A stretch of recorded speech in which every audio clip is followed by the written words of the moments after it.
Thank you very much, ladies and gentlemen, for tuning in. My name is Taban Will Maleka.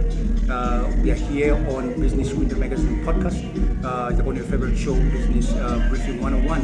I'm with a very special individual today, that who came all the way from Bloemfontein. Well, he's from local, he's from Mpho, but he's gonna, introduce himself and tell us what he does. And we're just gonna have a very light conversation today. We're going to touch on issues on SMMEs, collaboration, how important it is for small businesses, or perhaps even businesses as well in general to collaborate. To collaborate. So I'm just going to let him introduce himself, and then that we can move from there. Seth, how are you? I'm good, and you, myself? I'm good. Thank you. I'm good. Introduce yourself to the audience, and then we can move from there. All right. Mpho Sekharume. I fancy myself to be an entrepreneur, but at heart, I'm a journalist. Okay. I publish newspapers, magazines, along with my partner. And yeah. I've been in the industry for the past, since 2007 till now, so I don't know how many years it is, but I think it carries experience in there, so yes. No, 100%. Yeah. So basically you're saying that you've been with your partner since 2007? No. I've been in the media industry since 2008. I started off as a student journalist at the University of the Free State. I used to work for a newspaper there, a student newspaper, and then I moved on and I moved into mainstream media within the Free State province. Yeah. And then from there I jumped straight into publishing, and then that's when I partnered with my current partner, Mpho, who founded ONPOINT magazine in 2015. And then I think I joined her a year or two later, and then we've since been partners since, and we've introduced a couple of products. We've actually improved the magazine significantly as part of us trying to develop or contribute to the media industry in the Free State. Yeah, so that's basically it in a nutshell. Look, let's talk about our province as a Free State, the province in general. What is the importance of collaboration in as far as the startup business are concerned, and as far as the SMMEs are concerned, particularly about, look, at the end of the day, you don't necessarily choose who your audience or who your clients in as far as race is concerned. In business, you work with everyone. But let's zoom into the race of black people in Free State, in South Africa. Hey, even in in our continent, Africa, what weight does it carry, or what does it mean for black businesses to start collaborating? What is your view on that? It goes without saying that we are very vulnerable if we try to pursue things as individuals. Yeah. As individual businesses or whatever. Collaboration is very important because it's actually kind of like a life principle that sticks us stronger in a bunch. And collaboration can only benefit entrepreneurs if they come together and unite. I believe in collective development so much because you stand to gain a lot, I think, from it, rather than just being individual. You stand to learn a lot. You stand to trade your expertise, and I think that in itself will help each one develop. Whether it's by themselves, or they can also develop as a collective.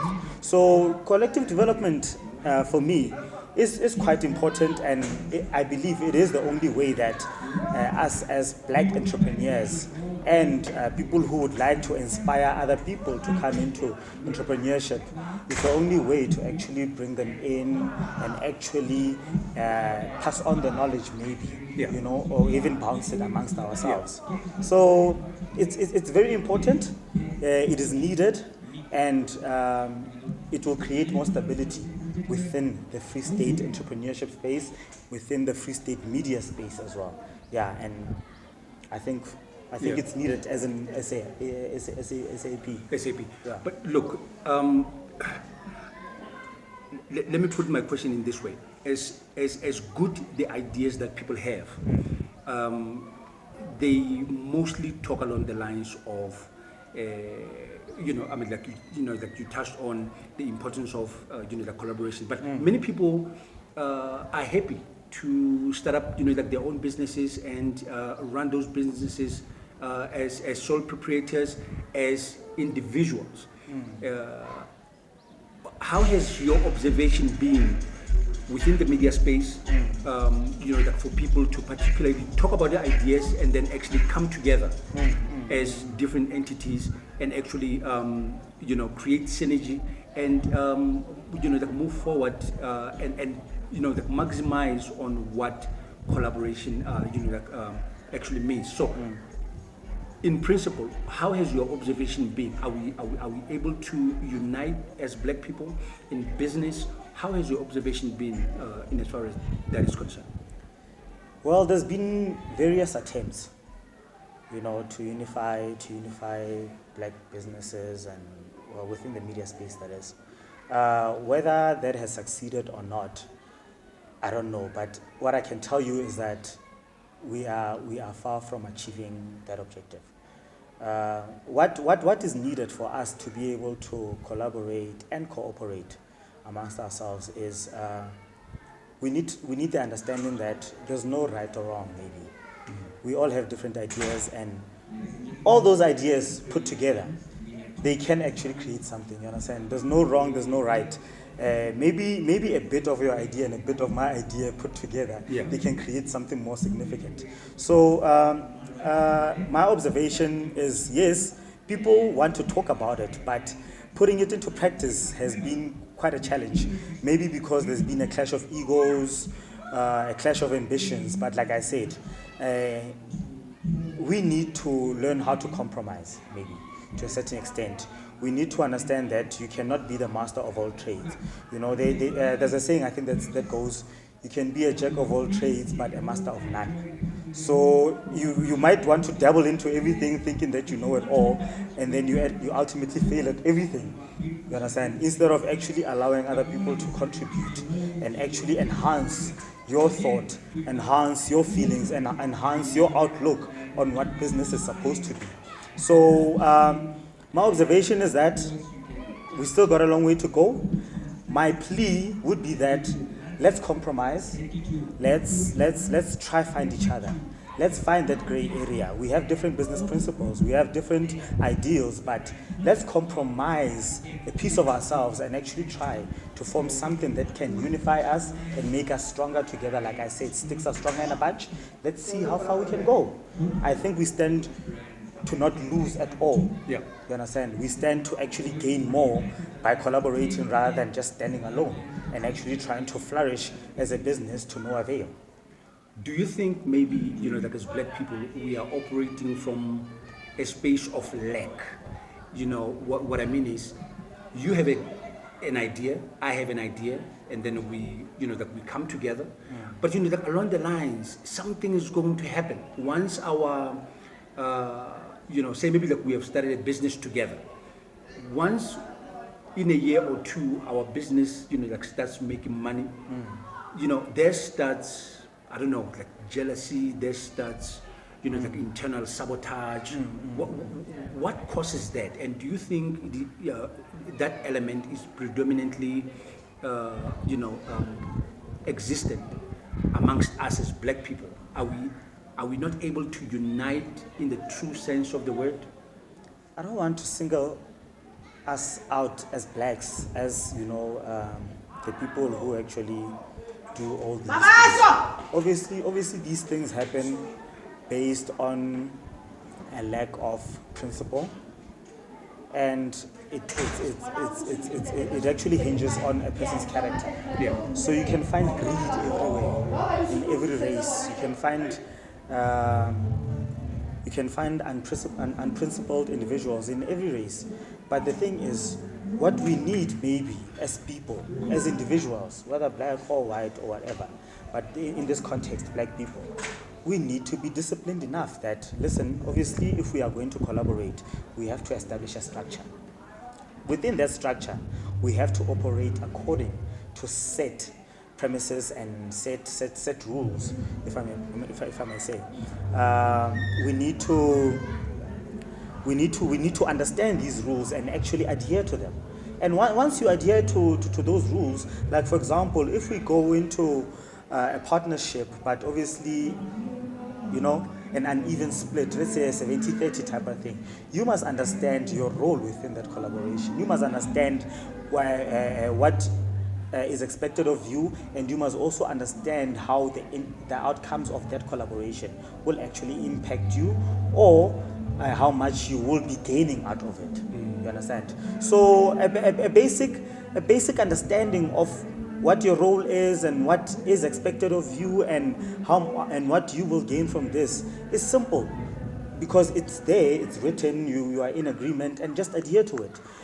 Your ambitions, if you have ambitions, I don't think partnerships will actually restrict people from pursuing their ambitions. You can just declare. It's as simple as that. So as black people, I would advise our fellow black entrepreneurs and media publishers, for example, to really just be principled whenever they go into collaborations. Just do what is expected of you. The boundaries are there, they are set. Just fall within those boundaries. Anything outside, obviously, you are free to pursue yourself, but within the grouping, just make sure that you adhere to what you guys collectively have set. I've seen many, many very good ideas, coming and going. I've also seen, people using their businesses, as good as they are, as cash cows to, to finance their lifestyles. Mm-hmm. How would you say that can be remedied? For people to start businesses and leave legacies. What do you think is needed to be done? To try and teach people to sensitize them, if I may put it that way, to say, look, when you run a business, you are running a business. Your lifestyle is completely, detached from, from the business itself. Because as I'm saying, I've seen, very good businesses, but people are using their businesses as cash cows, to finance their lifestyle. Yeah. What is your view on that? It's quite sad, and unfortunately, it's happening a lot. Unfortunately, we all fall into that trap. Actually, I think I'm also speaking from experience. But at the same time, for some people, it's necessary. You learn from your mistakes, But if mistakes are avoidable, you can avoid them. Try by all means to try avoid them. In order to remedy this thing, I believe we just need education. By education, I'm not talking about your matric certificate. I'm not talking about you enrolling for some degree or whatever.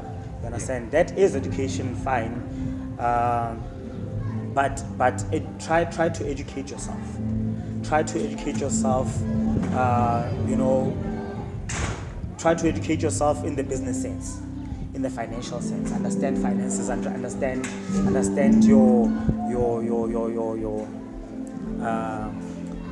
business, your finances, everything, all those things that contribute to the stability of your business. Because if you don't know how which is which between yourself and the business, and what you can do with the profits that you gain from your business, then obviously your business might be short-lived. Your business tenure might be short-lived. So it's important that you educate yourself. And if you have done it already, it's important that you learn from your mistakes. So learn from your mistakes, educate yourselves. And how do you educate yourselves? The information is out there, it's everywhere. We're living in a digital age where you access everything on the internet. I don't want to advertise any platforms here on your podcast. However, people can just really go search for all this information that I'm talking about. You don't need to be an accountant. You don't need to be a business boffin of some sort. Yeah. There are simple basic things that can teach you how to handle your money, how to even stay compliant when it comes to your taxes, because people they generally just eat off their businesses, they tend to be in tax trouble most of the time, you understand? So compliance and all those type of things, and I don't know about institutions like SARS, if they conduct roadshows or not, but I think people need those type of initiatives to come forth as well, to help individuals to be compliant and to make sure that they actually become stable business people. You understand? That will actually help us improve as individuals. That will also help us improve as a community. Yeah. So yeah. So educate yourselves. Take the initiative. It will take. All it needs from you is data. You understand? All it needs from you is data, and just contribute. Just contribute towards your growth. Yeah. Contribute towards your well-being. Invest in yourself. That's part of investing in yourself. Just as much as you invest in business, invest in yourself. Buy that data. Watch those videos or whatever. They're all over YouTube. Watch those videos. Educate yourself. And take it to heart that you want to grow and succeed as a business person. What does fourth industrial revolution mean for businesses in media space? What does 4IR also mean in the context of African landscape of business within media? It's one of those unfortunate things as well, you have a world that is developing at a very fast pace, The world has been going through several eras, the industrial age and whatever, and fortunately we have reached the fourth industrial revolution, which is more technology based. Yeah. What does technology do? Technology is there for convenience, to be quite honest. I see a lot of horses here where we are. Back then, I think, as Basotho, messengers would be sent on horses to deliver certain messages. But wow, fourth industrial revolution or the fourth industrial age, the technology age makes that very easy. You can communicate with anyone around the world through technology. You understand? And that those are the benefits of it and the convenience that it brings. However, in the African context, considering the widespread poverty, impoverished communities, the fourth industrial age, because it needs a certain type of affluence. Kids, for example, we are in the mountains here where we are in the villages, and affordability is quite difficult. Yeah. You understand? We can't. Our people here can't afford certain devices that we might have. Probably even the devices that we are using currently to do this podcast. You understand? And that is a barrier in itself. It actually makes us lag behind as Africa. But for those who can, I would advise them to use it to their advantage, to use it to their maximum effectiveness, because it will introduce a convenience even for businesses. We don't have to be sitting in the same room to have meetings anymore. You understand? You don't have to travel, you don't have to fly via a plane just to go for an hour meeting in Joburg or Bloemfontein or whatever. You can really literally just do it over your phone while driving. That is the benefit of it. It is unfortunate that circumstances actually deprive some Africa as a whole from actually being part of this industrial revolution, and that in itself creates more poverty. It disadvantages many people. It creates more poverty, and the haves and the have-nots, they remain a far distance apart. Yeah, so it's a good thing, for the world to move in that direction, but a disadvantage for those that don't have the means to access all of this. 100%. Yeah. No, I understand. So, my brother, let's take a bit of it, a bit of a tour from what we have been talking about. Tell us, what are you doing here today? Why are you here today? We are at Dinkoeng Tented Cabin Adventure. I'm very much aware that that there's a wine tasting going on. Yes. And then, well, I've already tasted some. Yes. I don't know about you. Yes. I actually had a taste of the wine as well. Okay. Gave me a little buzz, but I'm fresh again. Yes, but yeah, we are here at Dinkoeng. As you mentioned in my introduction, I am from Kwakwa. But one thing that has always been lacking in my life, basically, is that I was born here in Kwakwa, by the way. I've lived in Kwakwa. I got educated in Bloemfontein. Okay. However, I had never experienced the beauty that is Kwakwa. And now Dinkoeng is situated in this beauty. 100%, yes. I would never deny myself the opportunity to come experience this beauty. Yes. That is being brought to me by Dinkoeng. 100%. So I'm happy to be here. It actually brings me back to my roots, because we as Basotho, we are known as Batho ba Dithabeng and Agidi Thabeng. Right now, I feel so at home. I'm looking at horses. Hareje Bear Rajaha. Yeah. Rajaha. So I can't wait to get onto the horses and actually just enjoy the activities, the many activities that you find here at Dinkoeng. This is a marvelous place, and I'm also inspired by the growth that is happening here of that place. More activities, and I think it also adds to the economy of Kwakwa. This will improve Kwakwa significantly in the economic and tourism space here. So yeah, I'm happy to be here. I'm enjoying myself. I'm hoping to go have some more wine after this. And yeah, we'll see how the day goes. No, 100%. 100%. My brother. Yes. I just wanted to to appreciate your time. Yes. To spend some time with us.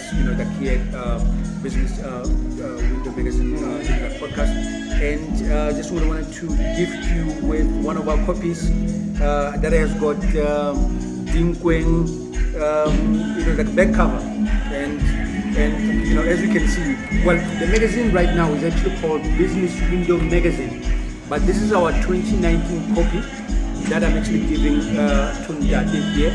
So inside there's a story about a young man that you will read about. Okay. Who actually walked all the way from Kwakwa to Bloemfontein on foot. Okay. Over a period of 10 days. All right. Just to show that in life, that there's nothing that will actually come to you if you don't go to your dreams. Your dreams are there, but they just only need you to move so that they can actually come true for you. So, I'm very much happy to give you one of our copies, being really passionate, as a platform about issues of business and entrepreneurship, and we hope that you can enjoy the reading and the content of the magazine as well. Okay. No. Thank you. It is my wish to actually see these type of initiatives being supported. It is my dream, and I would like to urge your viewers to support this product and to actually help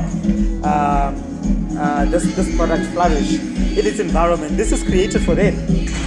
This is created for them. It is created for them. Yeah, and this is knowledge. This is knowledge from cover to cover.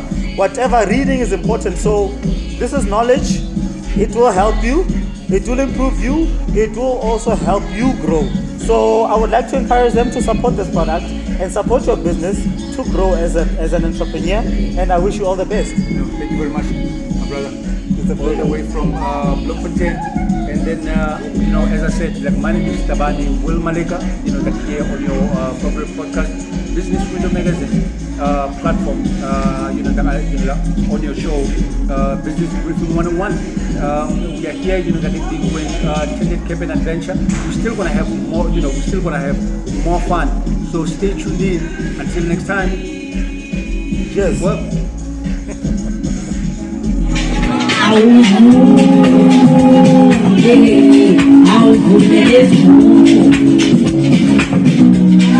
I'll I'm